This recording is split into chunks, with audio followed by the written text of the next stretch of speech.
The rain came down in curtains that night. A quiet barn on the edge of a forgotten farm pulsed with the smell of wet straw and life about to begin. Thunder cracked above, but inside the wooden walls, time stood still. A mother dog, golden, lean, with eyes that held the tired calm of many litters, was curled in a nest of hay. Her breath was slow. Her body trembled. Her belly heaved with the rhythm of contractions. One by one, the puppies came. Tiny, slick, mewling creatures squirmed into a cold world, their eyes sealed, their legs weak. She licked each one clean with slow, deliberate care, humming in low tones only dogs understand, part instinct, part lullaby. But when the fifth puppy was born, something changed. He was smaller, slower. His first cry was barely a whisper. She nudged him anxiously, licking harder, warming him with her chest. He responded, barely. No rooting like the others, no eager push toward her belly, just stillness. She placed her paw gently over him, as if shielding him from a world he was not ready for. His name had not yet been spoken, but she already knew he was different. By morning, the rain had stopped. The barn glowed with a soft gray light. Dust floated in the air like secrets. The puppies squirmed in a pile, nursing, dreaming. But the small one, the fifth, clung not to her milk, but to her breath. He followed the rhythm of her heartbeat, leaning into her warmth as if she were the only thing that made sense. Days passed. Eyes began to open. The others blinked into the world clumsily, crawling toward movement and light. But not him. His lids stayed sealed. His head tilted at every sound. His mother's yawn, the flutter of a sparrow's wing outside. But his gaze was blank, drifting. He knew her not by sight, but by scent. By the way her nose touched his back when she returned from a drink. By the shape of her fur against his cheek. She was the first and only certainty in a world of shadows, and she, in turn, became his eyes. The farmer came by, boots creaking on the old wood floor. He crouched beside the nest and lifted each pup, checking for strength, coat, weight. When he reached the blind one, he paused, held him up to the morning light, waved a finger, snapped. Nothing.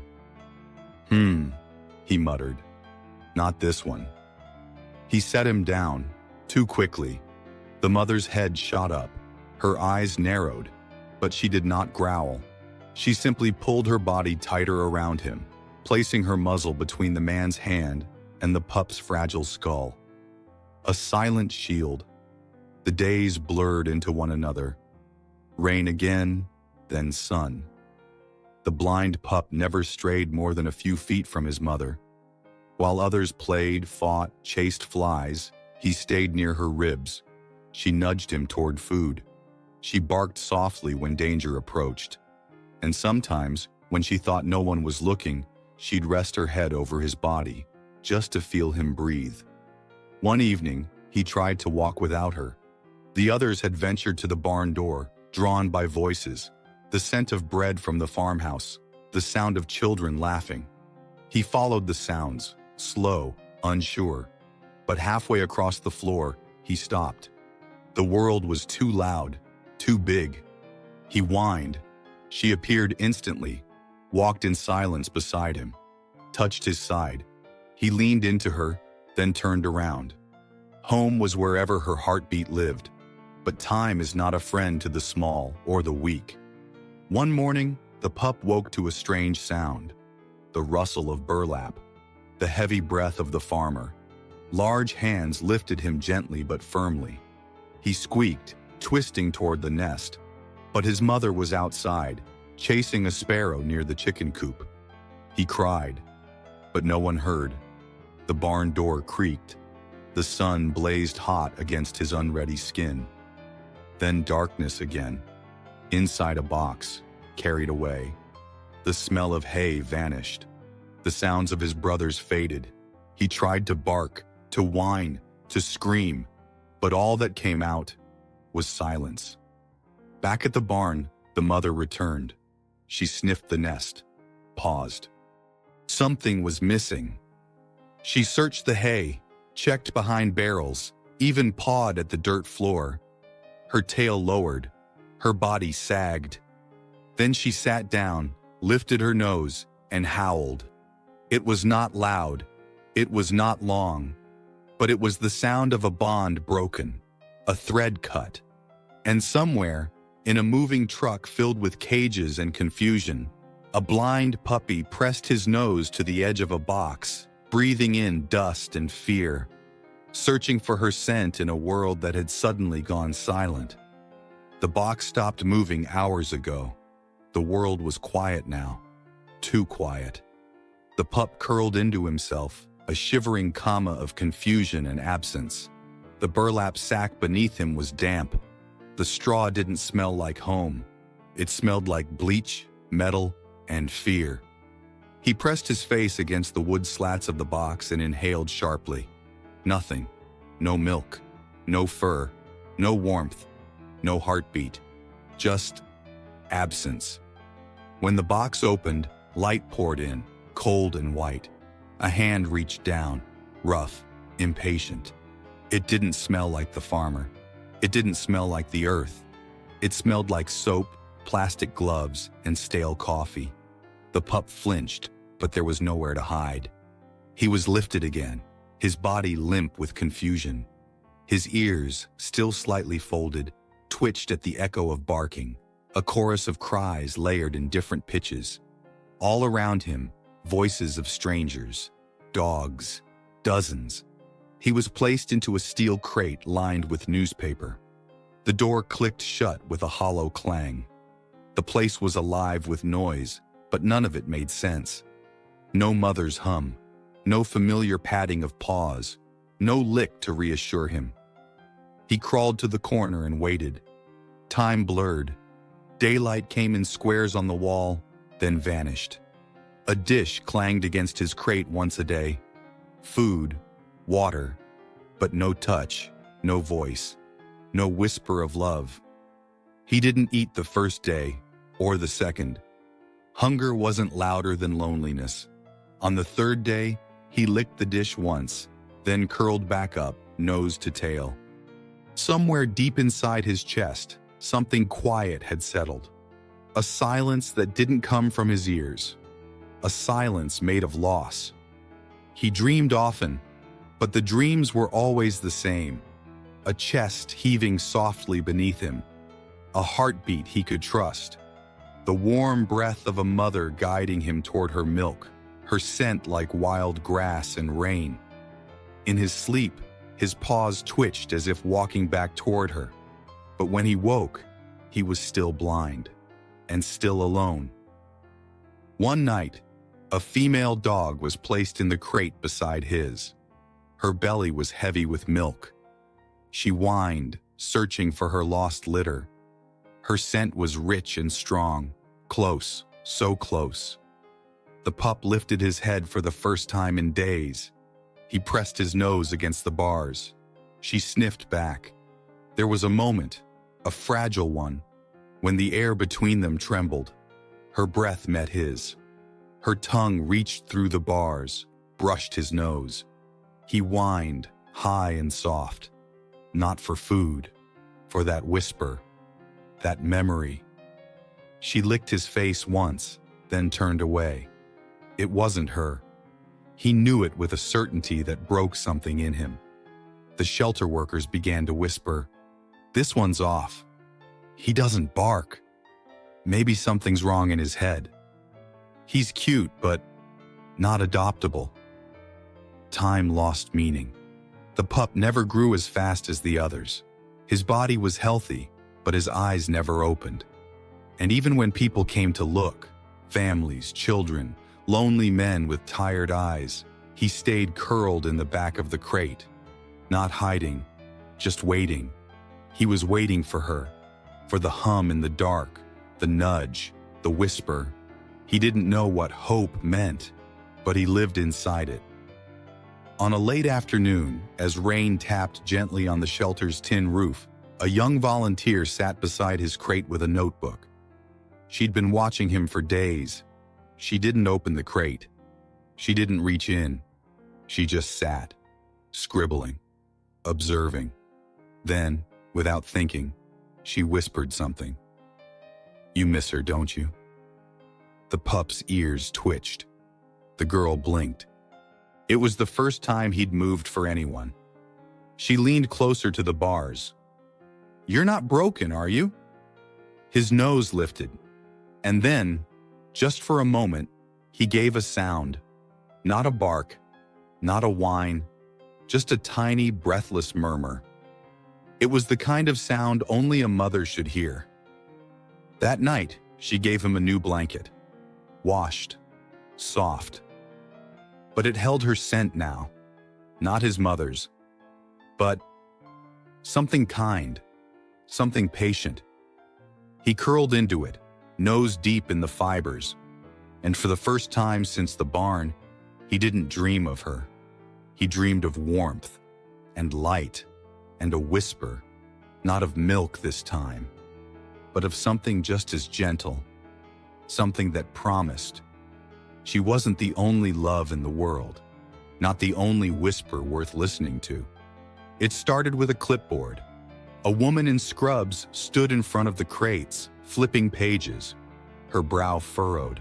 Her pen tapped a line again and again. "Still here," she murmured, squinting at the blind pup's record. Intake date, 6 weeks ago. No interest, no progress. She crouched down, peering into the crate. The pup was curled into the corner, head resting on a blanket that still smelled faintly of the kind volunteer. His body was still, but not sleeping, never truly sleeping. His ears twitched as the woman spoke, but his face was blank. His eyes, though unopened, carried a strange weight, as if something behind them listened harder than most. She sighed.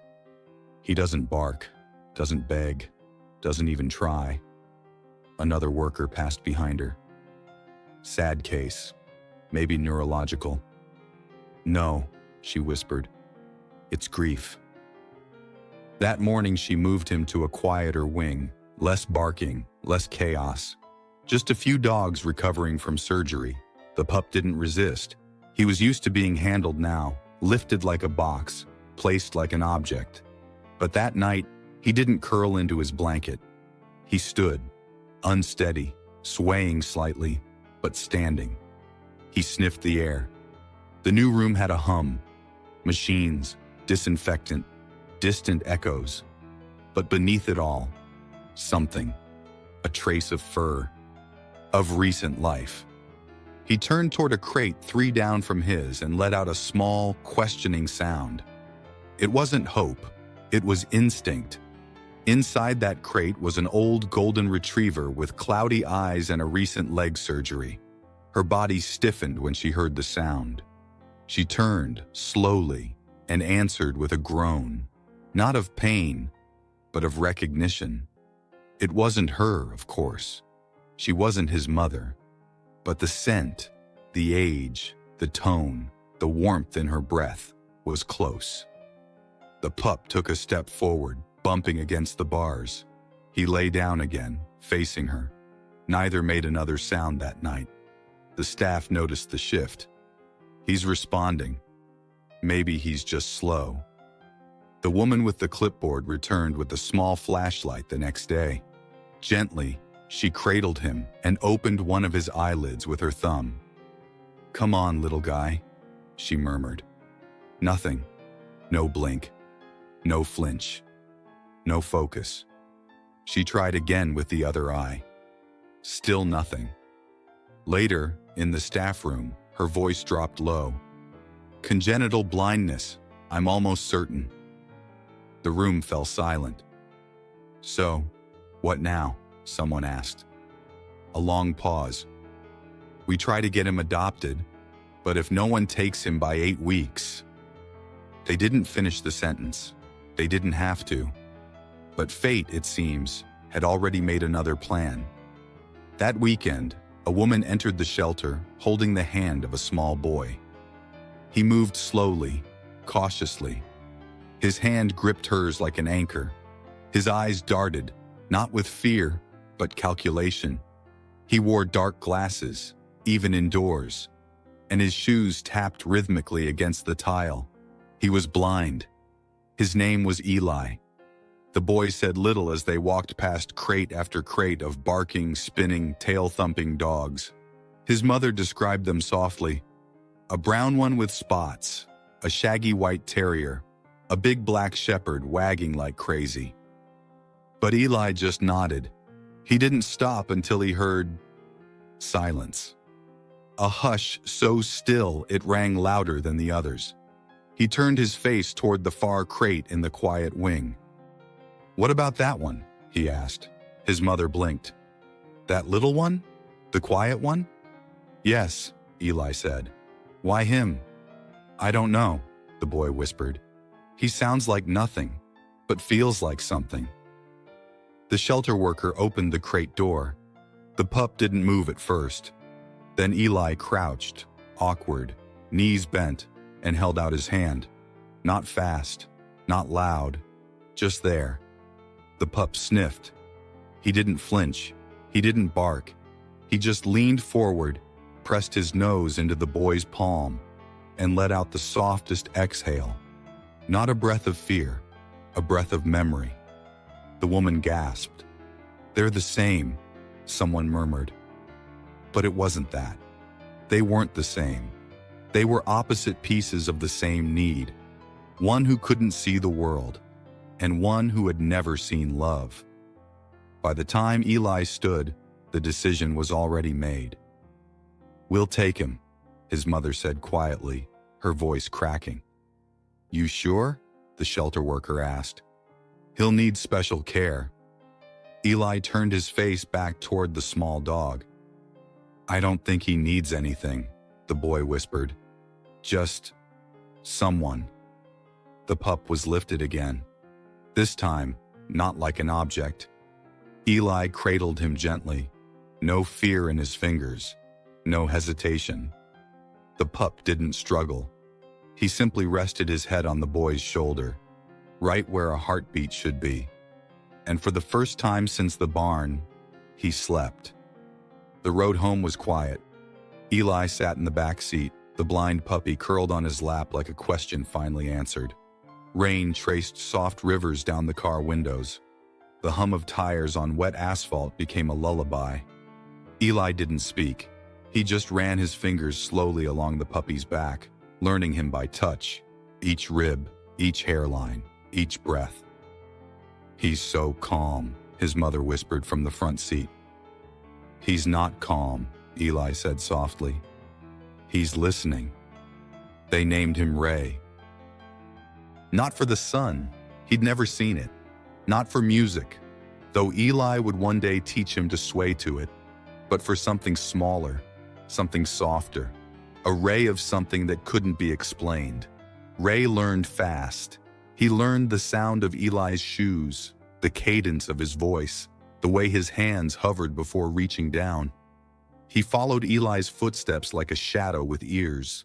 No leash, no commands, just trust. They were two blind boys navigating a world built for the scene. Eli showed Ray where the kitchen was by tapping twice on the floor. Ray learned it. Eli clicked his tongue near the back door. Ray came running. Every night they curled into the same position. Eli on his side, Ray against his chest, one boy's hand resting over the other's heartbeat. And every night, Eli whispered before sleep, "It's okay now. You're not alone." But Ray still dreamed. And in his dreams, there were no blankets, no beeping microwaves, no electric hums. There was only hay and rain and the smell of her, his mother. Even though he had no eyes for her face, he remembered her shape. He remembered the way she circled him when he whimpered, the way she'd hum without sound, the way her breath smelled of soil and milk and safety. One morning, Eli found Ray sitting in the middle of the hallway, perfectly still, not facing any door or wall, just still. "What are you doing?" Eli asked. Ray didn't move. He simply sniffed the air, then let out a tiny whimper. It wasn't fear. It wasn't pain. It was longing. Eli sat beside him, back against the wall. Ray leaned into him. They stayed that way for an hour. No music, no stories, just silence, shared and understood. But as Ray grew, so did his instincts. At 6 months old, he began pulling towards certain corners of the park, towards certain people, certain scents. One day, he nearly pulled the leash from Eli's hand, chasing a woman in a long coat who smelled faintly of hay and warm milk. But when she turned, her voice wasn't right. Her breath wasn't right. Ray stopped and whimpered. The woman, confused, knelt to pet him. He let her, but his eyes stayed still, aimed somewhere else. At a memory he couldn't explain. Eli knew what it meant. Ray was searching for a sound, a touch, a smell that only existed in the marrow of his past, and he never let it go. On the anniversary of Ray's adoption, Eli's mom baked a cake. She put a candle in it and said it was for family. Ray got a new blanket. Eli sat beside him, tracing the soft fabric. "I don't know where she is," he whispered, "but I know you do." Ray's ears twitched. He lifted his head, sniffed the air. Then, as if the scent was only for him, he howled. Not loud, not long, just once. And Eli understood. She was still out there, somewhere. And even though Ray had never seen her, he remembered her, with every cell, with every breath, with every beat that once matched hers. Because even if you take a puppy too soon, even if you cut the cord and carry him across cities in silence, there are things that memory refuses to surrender, like the smell of her chest, the rhythm of her heart, and the whisper of milk that said, "You are mine." It began with a shift in the wind. Ray, now grown but still compact, had learned the rhythms of his new life. The morning rustle of Eli's sheets, the sound of cereal hitting a bowl, the click of his mother's heels before work. He mapped the house by breath and vibration. Each doorway had a flavor, each room a sound. But one day, something changed. Not in the walls, in the air. A draft rolled through the open window, carrying something unfamiliar. Not unpleasant, just different. Not city, not soap. Something wild and dry and old. Ray's nose twitched violently. He stood still in the middle of the living room, his ears up, his muscles taut. "What is it?" Eli asked, hand resting on the couch as he approached. Ray didn't respond. He sniffed again and whimpered. That weekend, Eli's mother had guests. Adults talking in the kitchen. The scent of cologne, fresh leather, perfume layered over unfamiliar footsteps. Ray tried to stay out of the way, but one of the guests, a large man with a booming laugh, leaned down suddenly and ruffled his head without warning. Ray flinched, then froze. It wasn't the touch. It was the smell. The man had been near livestock, not recently, but enough. Old hay, grease, dust baked into clothes from a long drive. Ray's head tilted, his nose twitching wildly. "Good boy," the man said, already turning away. But Ray didn't move. His body shook. Something inside him, something ancient, was waking up. That night, Eli noticed Ray didn't eat. He lay on the floor near the door, unmoving, as if waiting for something to return through it. "Hey," Eli said softly, sitting cross-legged beside him. "What's going on?" Ray turned toward him. He nuzzled the boy's knee, then rested his head there with a sigh. Eli didn't speak for a while. Then he said the one thing neither of them wanted to admit out loud. You're missing her again, aren't you? The next day, Eli asked to visit the animal shelter where he'd found Ray. Just to look around, he said. But when they arrived, the building smelled wrong. Bleach, desperation, loneliness. Ray trembled in Eli's arms as they walked the rows of crates. Not a single bark stirred him. Not a single scent called out. He wasn't looking for a friend. He was listening for a memory. But she wasn't here. Outside the shelter, a worker stood on break, sipping coffee. Ray's nose lifted. The man wore boots, caked in dried mud and hay. Ray let out a sound. Eli turned. The man looked down. "Hey there, buddy." Ray stepped forward, sniffed the boot, then the hem of the jeans. Not recognition, but closeness. The scent was related, familiar in fragments. The worker noticed. "I help out at a farm rehab place. Just moved some rescued dogs last week. Big barn upstate." Eli's ears perked. "Dogs?" "Yeah, old ones mostly.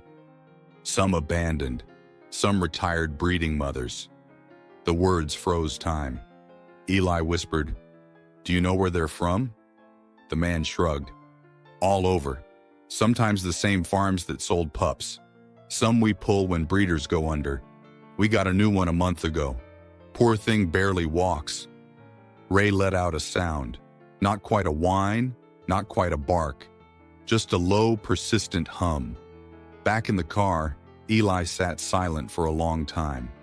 His mother glanced at him in the mirror. "Honey?"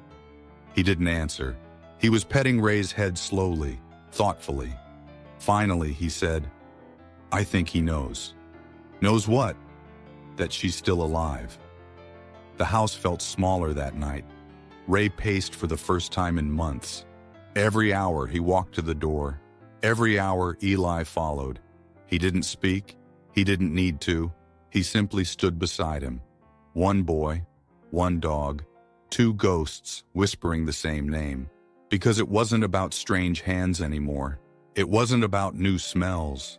It was the realization that somewhere out there, in a barn or a pen or behind a broken fence, there was still breath. There was still fur. There was still a dog who hummed in silence, waiting, just like him. The wind shifted again. It came through the back window, the one that didn't quite seal, curling around Ray's body like a hand trying to pull him towards something unnamed. He stood at the window for hours that night, motionless. Eli heard the soft scrape of his claws on the tile floor and knew. He didn't call him back to bed. He just listened. And in the darkness between them, nothing needed to be said. Because sometimes silence isn't empty. Sometimes it's a tether. The next morning, Eli found Ray still by the window. He knelt beside him, placing one hand gently on the dog's back. Ray turned, pressing his forehead against the boy's chest. Eli whispered, "I know." And for the first time in months he cried. Not the sharp sobs of a child who's hurt his knee, or the quiet tears of someone who's sad, but the deep, broken kind. The kind that comes when you finally understand someone else's pain so deeply, it feels like your own.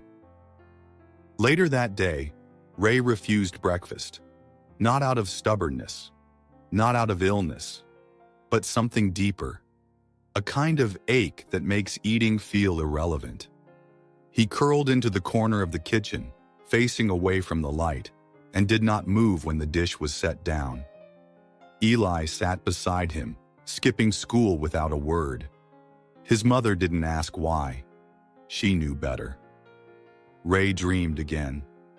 But the dreams were different now.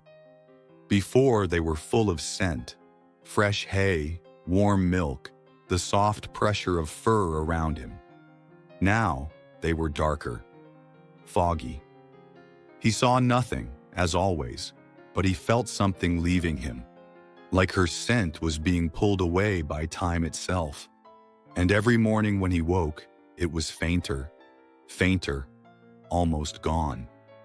Eli researched the farm, He found a number online for the rescue center the shelter worker mentioned. He dialed it and waited, heart pounding, Ray lying motionless across his feet. "Hello?" a tired voice answered. Eli swallowed. My name's Eli.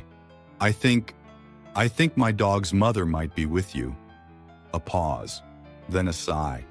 "Kid, we've got a lot of dogs here. You'd have to be more specific." "She's a golden. She had a litter about a year ago. She was taken from a barn. I don't know where, but my dog, he's blind. He remembers her. He knows she's still out there." Another pause, then softer. "What's your dog's name?" "Ray." A longer silence this time. Then, "Hold on." Eli waited. Ray's ears perked. He tilted his head, hearing something in the silence the boy couldn't. Then the voice returned. Slower now. Warmer. "We do have a golden. Older. She came in frail with hip issues. She doesn't respond much. Barely eats. We called her Mama." Eli's breath caught. "Can we see her?" A long breath. Then, "We're about 2 hours north. If you're serious, come tomorrow." Eli hung up, turned to Ray. He didn't speak. He just nodded. That night, Ray didn't sleep. Neither did Eli. They lay side by side on the floor, listening to the silence between heartbeats. Because even silence has a shape. And this one was the shape of hope. But hope hurts. It stretches.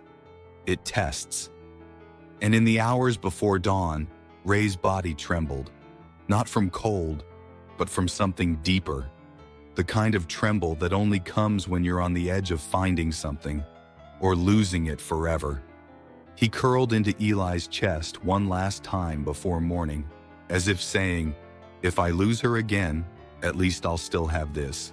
At least I'll still have you." The morning was gray and soft, as if the sky itself had chosen not to intrude. No harsh sun, no wind, just the hush of clouds and the quiet sound of wheels on pavement. Eli sat in the back seat again, like he had on the day he first met Ray. But this time, Ray didn't curl on his lap. He sat upright beside him, tail wrapped tight around his own body, ears forward, nose trembling with every mile. He wasn't nervous. He was listening.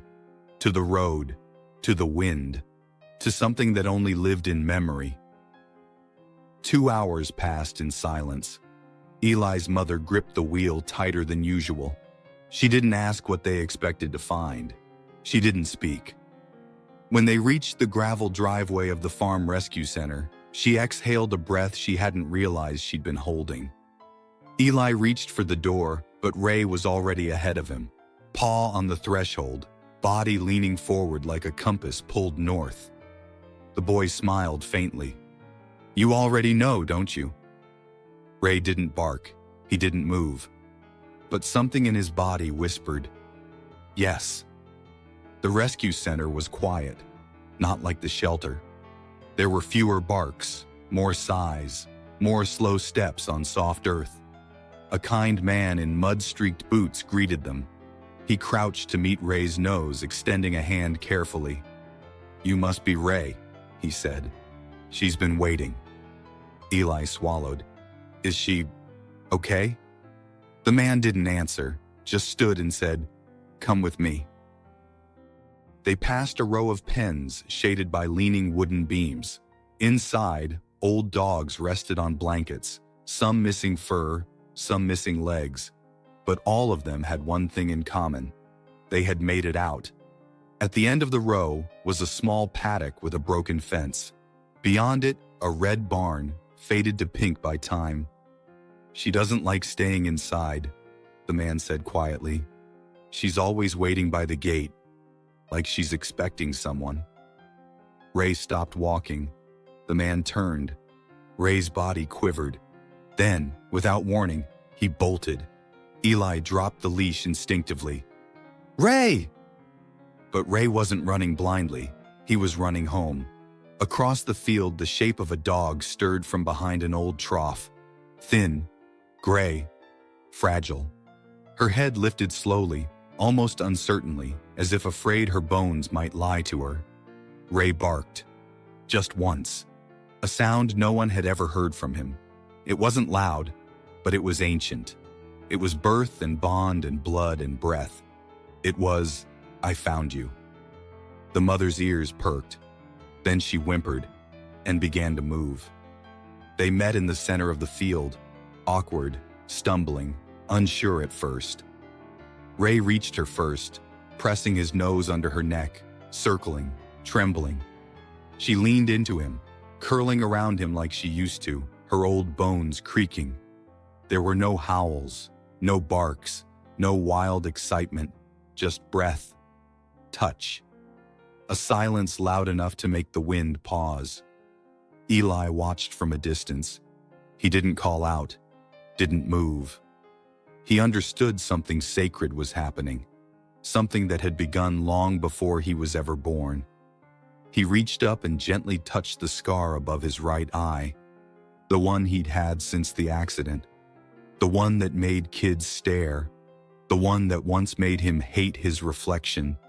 Now it felt different, not like a flaw, but a mark, a reminder that he too had survived something and found his way to love anyway. The man beside him said softly, "I think she waited for this." Eli nodded. So did he. Ray didn't return for almost an hour. When he finally came back, walking slowly at her side, he stopped in front of Eli and nudged his hand. Then, with practiced ease, he pressed his body against the boy's knees, as if to say, "I still belong to you, but I remember where I came from." That night, Eli slept in a small guest room on the farm. Ray curled beside him, and in the next stall, the mother lay with her head tilted toward the door. They didn't touch, but they didn't need to, because sometimes love doesn't ask for words. It just needs time. And time, at last, had brought them home. They left the farm with the promise that she would follow. Not immediately. Her bones were too brittle for the journey. But soon. The rescue staff would monitor her, run tests, confirm what Eli already knew in his gut. She was his mother. Ray didn't need the proof. He had her scent now, etched back into his bones. It clung to the edges of his memory like light bleeding through a dark room. On the drive back, Ray rested quietly beside Eli again. But he wasn't curled into himself like before. He sat upright, awake, listening not for something lost, but for something waiting. That night, Eli whispered into Ray's fur, "She'll be here soon, I promise." Ray didn't move, didn't wag, but he exhaled through his nose and laid his paw over Eli's heart. It wasn't language, but it was louder than words. In the days that followed, everything changed. Ray became more alert, more present. He responded to voices faster. He followed Eli's steps with precision. The weight he once carried in his posture began to lift. But something else changed too. Eli's confidence. He no longer trailed behind his mother at the grocery store. He walked at the front now, with Ray beside him. Head held high, cane tucked away, hand resting just behind Ray's shoulder blades. Ray had never seen the world. Eli had never needed to guide someone else through it. But together, they felt it. In rhythm, in breath. Two blind hearts navigating by trust alone. People in the neighborhood began to notice them. Not because of Ray's blindness, not because of Eli's, but because of how they moved together, like a tether had formed between them. One invisible thread, tied not around their necks, but around their souls. One afternoon, Eli sat on the porch, the sun warming his face. Ray lay next to him, head on his shoes, tail twitching slightly with each breeze. Eli's mother stepped out with lemonade and paused. She watched them, and for a moment, she remembered the hospital, The months after Eli's accident, the doctors saying, he may never adjust, he may retreat inward. She thought of the nights he cried, thinking she couldn't hear. The quiet, pleading question he once asked, will anyone ever understand what it's like not to see? She looked down now and saw her son smiling without reason, and a dog beside him, sightless, but seeing everything that mattered. That evening, Eli brought out a keyboard, not the expensive kind, just plastic keys, a little scratched, slightly out of tune. Ray turned his head at the first note. Eli played slowly, halting, hesitant. Just a few notes strung together like footsteps in a hallway. Ray wagged his tail, then barked. Eli laughed. You like that one? He played again, this time fuller, with chords that hummed. Ray barked again, not in chaos, in rhythm. Together, they made music. One couldn't see, one couldn't speak, but together, they were melody and measure. At night, Ray curled beside Eli again. Only now, he faced outward, his back to the boy, his ears aimed toward the door, not out of fear, out of protection, out of readiness, as if to say, I've found home, but if anything comes for you in the dark, I'll hear it first. One morning, Eli's mother received a call. She's strong enough, the woman at the rescue said. She can travel. We'll bring her tomorrow. Eli didn't jump, didn't shout. He simply placed his hand on Ray's back. She's coming, he whispered. Ray tilted his head. A pause. Then a single tail wag, measured, soft, as if to say, I knew. The next 24 hours passed like a heartbeat held too long. Ray waited by the door, Eli by the window. When the van pulled into the driveway, neither boy moved. Not at first. They just felt it. That gravity, that pull. Then slowly, Eli stood. He reached for the door, and Ray was already there, waiting. Side by side, they stepped out into the sun. Perfect. I'll now write Chapter 9.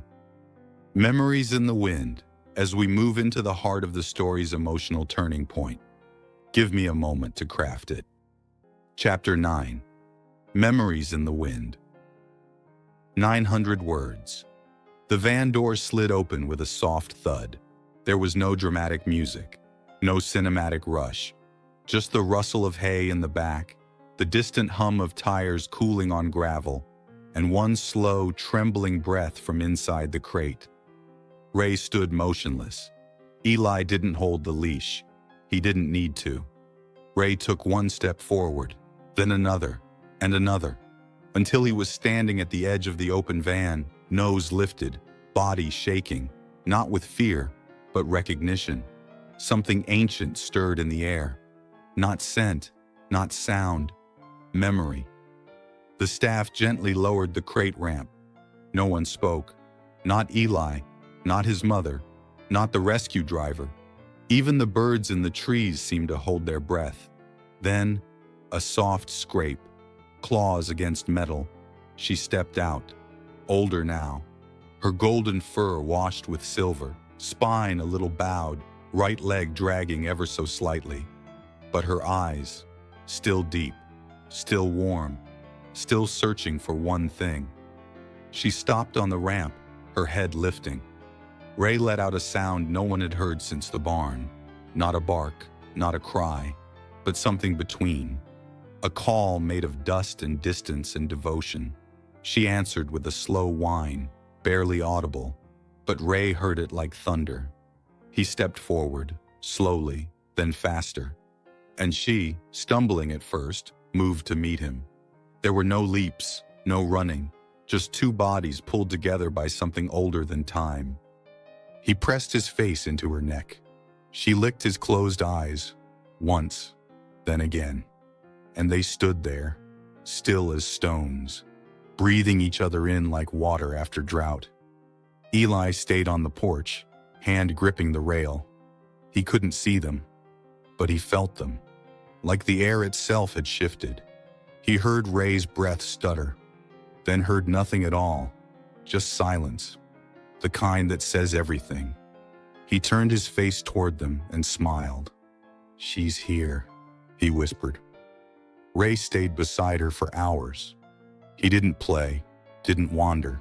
He just stayed pressed against her side as if to remind her, "You're not dreaming. I came back." She leaned into him with equal weight, not as a mother guarding her child, but as an elder who had been alone too long and was finally allowed to rest. That night, they brought her inside. The house was quiet, no lights, just moon through curtains and the rhythm of sleeping breath. Ray didn't return to Eli's bed. He stayed curled beside her in the living room, nose pressed into her ribs, as if counting the heartbeats he once knew by instinct. Eli didn't complain. He simply left the door open and whispered from down the hall, "Don't worry, she's safe now." In the morning, the sun filtered through the blinds like spilled honey. Eli found them there, still together, Ray's head on her paw, her eyes half closed, her chest rising slow and steady. He sat beside them and didn't touch. He just listened, to the rhythm of reunion, to the quiet that finally had peace in it. Later that day, they went for a walk.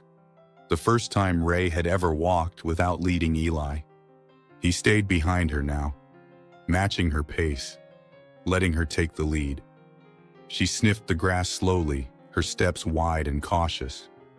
Ray followed like a shadow, tail low, body relaxed.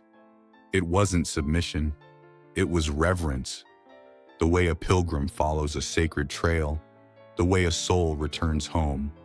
A breeze picked up, warm, earthy, carrying the scent of dirt and flowers and something only Ray could name. He froze mid-step. Eli noticed immediately. "What is it?"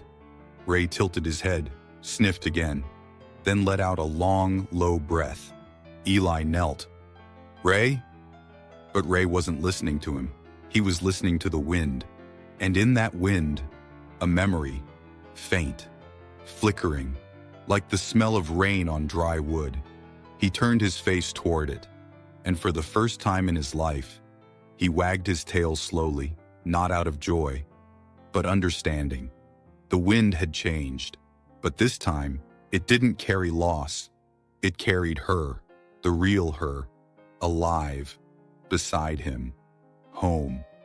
It began with a sudden stillness. Ray was lying beneath the kitchen table, dozing in a patch of sun, when the breeze shifted. It came in low and slow through the open screen door, warmer than usual, tinged with something dry and ancient. Ray's ears flicked, then his head lifted. He didn't bark, he didn't whine. He simply stood, walked to the doorway, and sniffed.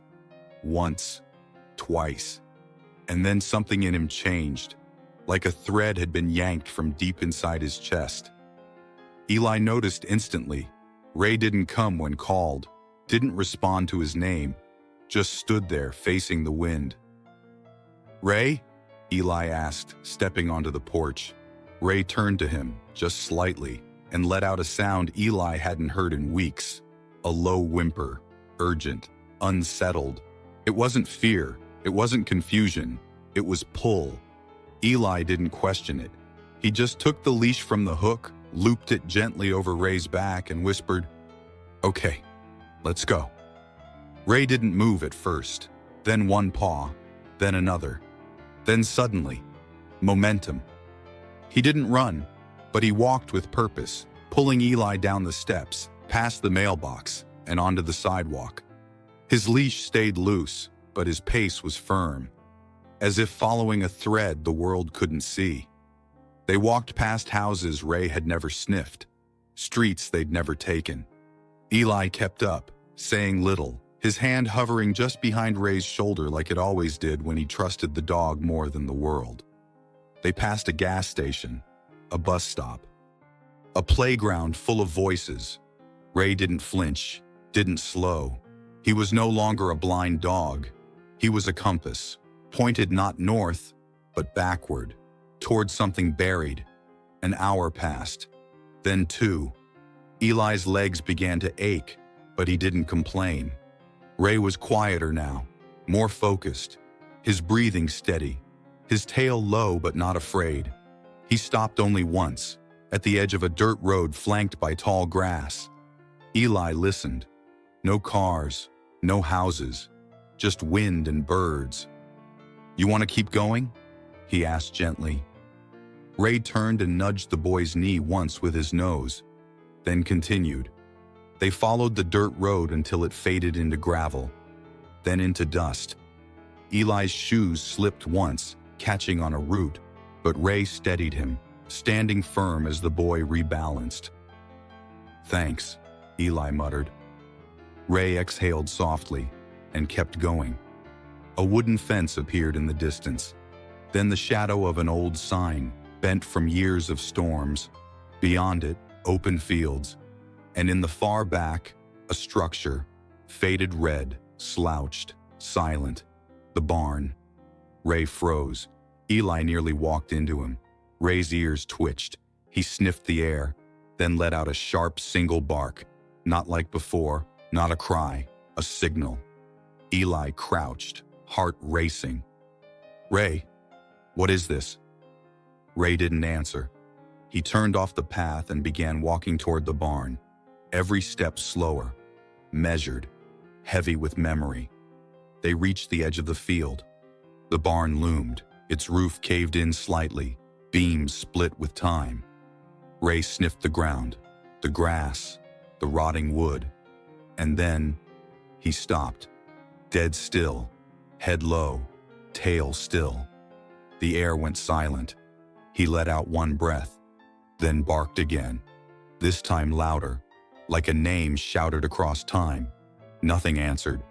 Then, a rustle from behind the trough. Ray's body tensed, then relaxed. Eli whispered, "Is someone there?" But Ray already knew. He stepped forward, ears trembling, and from behind the trough, a shape emerged, thin, golden gray, fur blowing gently. She limped slightly, eyes tired, but alert. It was her. Ray let out a sound so soft, so broken, Eli barely heard it. He took one more step, and then froze. The barn, the wind, the dirt, everything stopped, except 2 hearts, pulling toward each other across the silence of yesterday.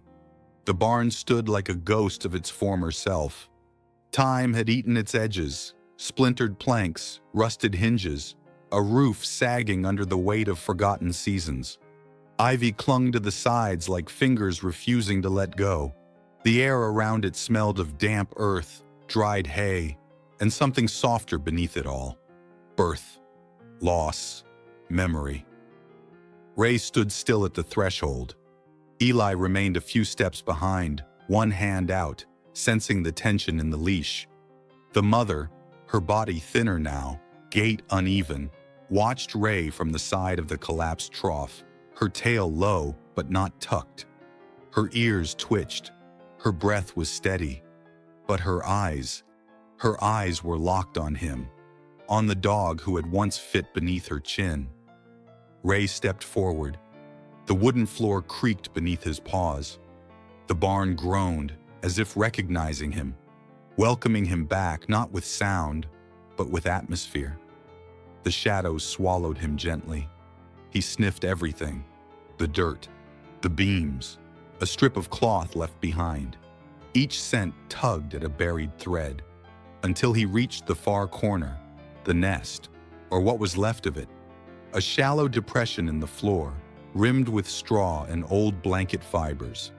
Faint, barely visible, but to Ray, it was as vivid as the day he was taken. He lowered his head to the spot and inhaled, long, deep, and then he lay down, not in sadness, not in confusion, but reverence. He knew this place. It was the first place he ever knew. The mother approached quietly. Her paws made no sound on the wood.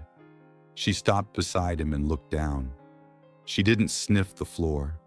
She sniffed him, from his neck to his shoulders, down his spine, to the tip of his tail. Every inch confirmed it. And then she did something she hadn't done since he was a pup.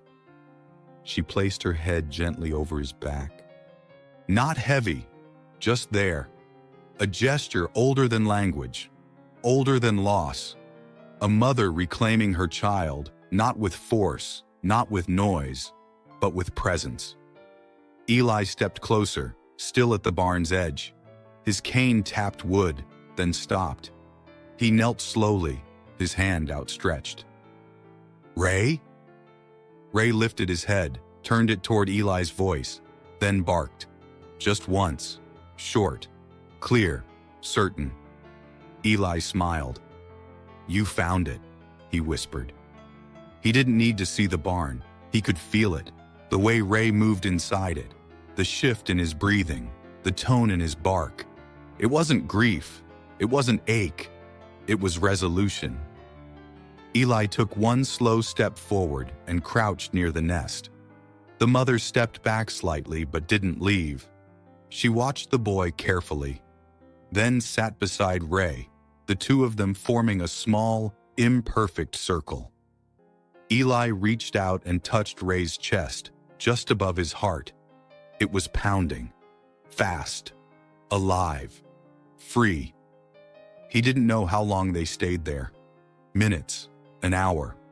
Time didn't work the same in that place. It bent, folded, letting them live inside a moment the world had almost forgotten.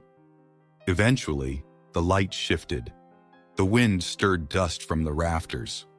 Eli stood. Ray stood with him. The mother followed last. They stepped out of the barn together, three silhouettes framed by gold light, like the final page of a book no one thought would be finished. Back at the roadside, Eli's mother waited, tears on her cheeks. She hadn't dared follow them. Some things weren't meant to be interrupted. She opened the car door without a word. Ray jumped in first. Then the mother, slowly, carefully. Then Eli. They sat in silence the whole ride home. But the air inside the car, it didn't feel like silence. It felt like a story finally closed in the place where it began. The first night back in the house, she didn't sleep. Neither did Ray. They lay on the living room rug, the older dog curled like a question mark, her breathing soft and shallow. Ray never left her side. He didn't whine, didn't move. His ear rested against her ribcage, listening.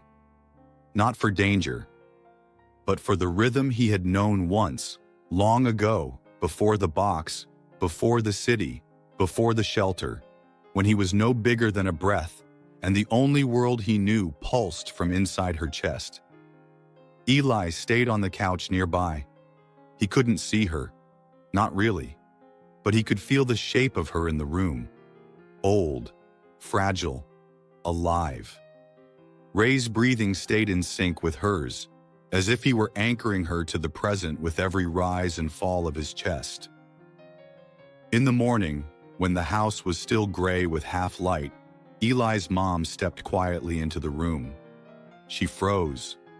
Both dogs were awake, alert, eyes turned toward her as if they had been waiting. "She's still here," Eli said softly from the couch. His mom nodded. "Yes." But he shook his head. "Not just here, still her. After everything, she's still her." She walked carefully toward the pair, crouched, and placed a gentle hand on the mother's side. The dog didn't flinch. Her eyes softened. She leaned slightly into the touch. Later that day, Eli sat in the yard with Ray, while the mother rested in the shade of the porch. The breeze moved gently through the grass, carrying scents too faint for Eli to catch, but not for Ray. "She remembers," Eli said suddenly, almost in a whisper. Ray turned his head. "She remembered the barn," he continued. "She remembered you." Ray pressed his body against Eli's knee. Do you think she remembers being taken away too? The boy asked, his voice catching for the first time in hours. Do you think she remembers how it felt when you were just gone? Ray didn't move, but the answer was there, in the way he stayed pressed against him, silent and steady. Not in sorrow, but in witness. That afternoon, Eli's mom brought out an old dog bed, clean towels, and a bowl of warm broth. The mother walked to it slowly, guided not by sight or command, but by the memory of being cared for. When she lay down, Ray joined her immediately, curling into her side with the same instinct he had as a pup. The two of them barely moved for hours. No barking, no noise, just breath. She licked his head once. He didn't flinch. He leaned into her. That night, Eli sat beside them, one hand on Ray, the other outstretched, waiting.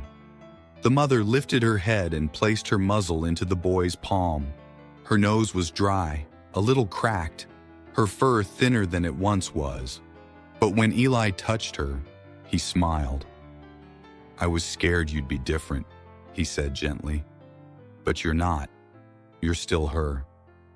She blinked slowly and let her head rest on Ray's back again. "Thank you," Eli whispered, not knowing exactly why. Maybe for staying alive, maybe for waiting, maybe for loving a puppy so completely that he never forgot her, even in the dark. Ray didn't sleep much those days. He stayed alert at her side, following her when she moved, guiding her when she stumbled, resting when she rested. But it wasn't anxiety. It wasn't fear. It was love, unshaken by time. In the days that followed, she became stronger. Not young again, but steadier. Her appetite returned. Her eyes brightened slightly. She explored the yard with careful curiosity, and once, when the breeze hit just right, she lifted her head, sniffed, and let out a small, satisfied sigh. Ray stayed close, always just beside her shoulder, never leading too far ahead. It was Eli's mom who noticed it first. "She's not just healing," she said. "She's remembering." Eli nodded. So is he. One afternoon, as clouds rolled in and thunder rumbled low in the distance, the three of them sat on the porch, boy, dog, and mother. The air smelled like rain and earth and something older than either of them could name. Ray pressed his nose to her neck and stayed there. She closed her eyes, and Eli, sitting beside them, rested his hand gently on Ray's back and whispered, "You brought her home." The sky darkened slowly, but no one moved. Because in that moment, there was nothing more to chase, nothing more to run from, nothing more to prove. She was still there, and so was he. And for the first time since that barn, they were breathing the same air, together. That morning, the rain came back, not hard, not loud, just enough to coat the windows in streaks of silver and soften the light in every room. Eli sat cross-legged on the floor, his back against the wall, listening to the soft rhythm of water tapping the glass. Ray lay beside him, motionless, but alert. The mother, now named May, rested near the fireplace, curled with her nose tucked beneath her tail. Her breathing was deeper now, less fragile. The room was warm and quiet, but beneath the calm, something lingered. A tension made not of fear, but of presence, as if the house itself had begun to listen. Eli moved his hand gently, searching for Ray's head. Ray lifted it slightly, leaned into the boy's palm, then shifted his weight closer. There was no urgency in the motion, just trust. "Do you think she remembers you?" Eli asked, barely more than a whisper. Ray didn't answer. He couldn't, but his body did. He stood slowly, walked across the room, and settled beside May without a sound. He didn't curl into her this time. He didn't lay his head on her chest. He simply lay next to her, side to side, their bodies touching. She stirred, lifted her head slightly, then turned toward him. Her nose traced his cheek, his ear, the back of his neck. The motions were slow, as if painting him from memory, and when she reached his shoulder, she stopped and touched him. Not with a paw, not with a lick, but with her forehead. She pressed it gently to his for just a moment, then pulled back, laid down again, and sighed. It was nothing, and everything. Eli didn't move. He didn't speak. He just listened to the sound of two bodies finding each other again, not through scent or bark or command, but through the one thing memory never forgets: touch. Later that day, the power flickered off for a few hours. The world dimmed. Eli's mother lit a candle and placed it on the table. The flame danced quietly, casting golden arcs across the room. Ray lay near the doorway, head resting on his paws. May sat close, her eyes half closed, her body swaying slightly with sleep. Eli knelt beside her, reaching out slowly. She didn't flinch. His fingers found the spot behind her ear, the place Ray liked to be scratched. She leaned into his hand. The touch was delicate, unsure, but she met it with calm. "Hi," he whispered. Her tail tapped the floor twice. He laughed softly, almost surprised. "So you do like me." Ray stood, walked over, and gently pressed himself between them. Not to interrupt, to include. Eli reached out and rested his hand on Ray's back, then on hers, one hand on each. And for a moment, he held them both. It didn't last long, just a few seconds. But it was enough. Enough to say, "I'm part of this too." Enough to be seen, even in the dark. Later, when the power returned, Eli's mom found all three of them asleep on the rug.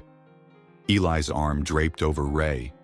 Ray curled tight against May, May's head resting on both of them. There was no space between them anymore.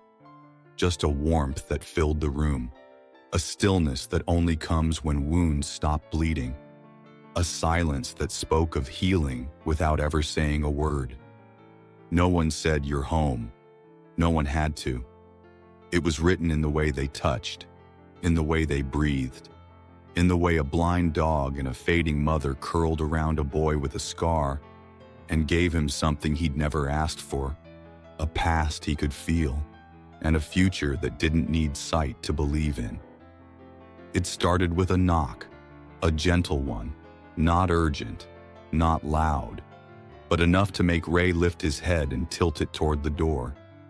May stayed still beside him, her breathing steady. Eli, sitting on the floor with a book open in his lap, looked up. His mother opened the door.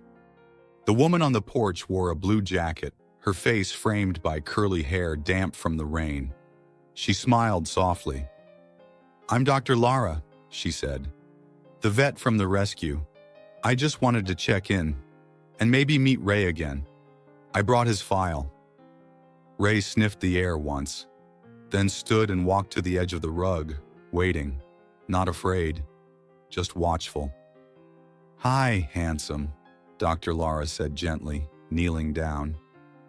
Ray didn't move at first, but when Eli approached and laid a hand on his shoulder, Ray stepped forward and let the woman touch him.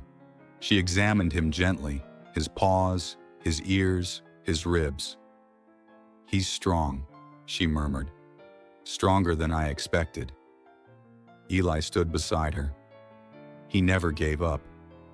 She nodded. "I can see that." Then her voice lowered.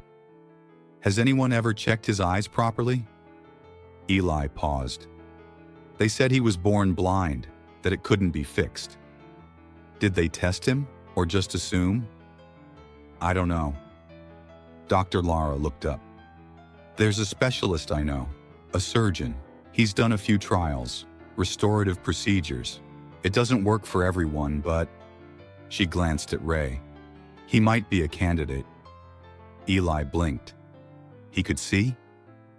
"Maybe, Not fully, but even light, shapes, movement. The boy looked down at Ray. Ray tilted his head. "He doesn't need to see," Eli said quietly. "He sees better than anyone I know." "I believe you," Dr. Lara replied, "but he deserves the choice." There was a long silence. Then Eli nodded. "Okay." That night, Eli told Ray everything. About the doctor, about the possibility, about the risks. Ray listened. His ears moved with every word. His body stayed calm. And when Eli finished, Ray leaned forward and licked the boy's cheek. Just once, then curled beside him and slept. 2 weeks later, they drove to the clinic. May stayed behind, too frail to travel, but her scent clung to Ray's fur like a promise. The night before surgery, Eli slept beside Ray on the floor of the hotel room, his hand resting over the dog's chest. "I don't care if you see," he whispered. "I only care if you come back." Ray didn't move, but his breathing stayed even, and that was enough. The morning came in slow silver waves. The surgery lasted 4 hours. Eli sat in the waiting room, clutching Ray's blanket, rocking slightly with every tick of the clock. When the surgeon stepped out, she knelt in front of him. "He's okay," she said. "He's resting." Eli held his breath. "There was damage," she continued, "but not total.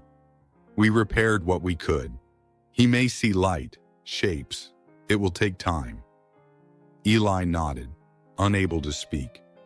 When he was finally allowed into the recovery room, Ray was lying on a padded mat, his eyes wrapped gently in soft gauze.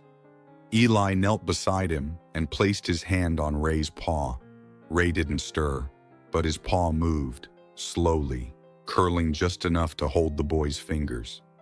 The first night home, May didn't move from the door until she heard Ray's steps on the porch.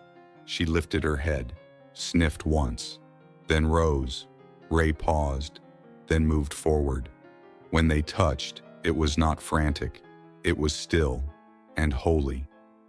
Eli watched them and said nothing, but his mother saw the tears on his cheeks, not of sadness, of awe. In the days that followed, the bandages came off. Ray blinked at the light, slowly, cautiously, and then he turned his head toward Eli's voice, and then toward the window, and then toward her, May. He stepped forward, paused inches from her face, and tilted his head as if seeing something for the very first time. She didn't move, but her tail tapped the floor. And Ray, blind from birth, still half in shadow, wagged his tail. Once, soft, certain. He had never seen her, but now he could, just enough, just in time. And it was a miracle, but not the seeing. The miracle was that he had never needed sight to love her, and now he loved her even more. May passed quietly in the early hours of a pale spring morning. There was no cry, no sound, just the stillness that arrives when a journey has finally ended. Eli found her curled beside Ray in the same corner of the living room where they had first reunited. Her head rested gently across Ray's front paws, his nose tucked beneath her chin. He was awake. He didn't move when Eli approached, didn't bark, didn't whine. He just stayed with her, until her warmth faded, until her breathing stopped, until silence filled the space between two hearts that had once beat in perfect time. Eli knelt beside them and placed one hand on her back, the other on Ray. No one said goodbye, because it didn't feel like goodbye. It felt like completion, like something ancient had finished what it came to do. They buried her beneath the large tree in the backyard, near the place where she used to sleep in the sun. The wind moved softly through the branches. Ray lay beside the mound of earth for hours, eyes open, nose to the grass. His tail didn't move. His body was still, but he wasn't lost. Not this time. He knew where she was, because he had followed her scent through time, memory, pain, and darkness, and he had brought her home. Now, she would never be taken again. Weeks passed. Ray began walking without hesitation. His vision remained faint, light, shadow, shape, but it changed everything. He could now find the window when the sun shifted. He could follow Eli's hand when it moved. He could see the tree under which she now slept. He spent hours beside it, not waiting, just being. Sometimes Eli would sit beside him. Other times, he let Ray have the quiet, because he understood now. Some things are shared best in silence. Ray never whimpered again. He never searched. The ache that once lived in his chest had softened. He began to play more. He learned the pattern of a ball thrown low, its bounce predictable. He learned the shadows of clouds across the grass. He even began to chase butterflies, though he never caught them. It wasn't about catching them. It was about movement, freedom, light. Eli changed too. He smiled more, spoke to people at school, told Ray's story in pieces. At first, just a sentence or two. Then eventually, the whole thing. The barn, the box, the search, the return, the boy and the dog who couldn't see and still found each other anyway. People cried, not because it was sad, but because it was true. One summer night, Eli stood by the tree and whispered, "He sees now." The wind shifted. A soft breeze moved the grass, and a butterfly landed on the edge of the stone placed above May's grave. Ray lifted his head, watched it, didn't chase it, just looked. And Eli smiled. "You'd be proud." Ray slept on the porch more often now, facing the field. Not as a guard, but as a presence. Like something sacred had been passed down to him. Like the barn was still in him. Not in pain, but in peace. Full circle. Years later, when Ray grew older and slower, he would sometimes limp out to the tree and lie down beside it for hours. Eli would join him, even when he was too tall, too busy, too grown. He'd sit cross-legged like he used to. Sometimes he'd read out loud. Sometimes he'd just lay a hand on Ray's back and say, "Still here?" And Ray would blink slowly, as if to say, "Always." The miracle had never been the surgery, not the barn, not even the reunion. The miracle was that love had never left, not for a single second. Even when the world went dark, even when the distance felt endless, even when the scent faded, love stayed and led him home.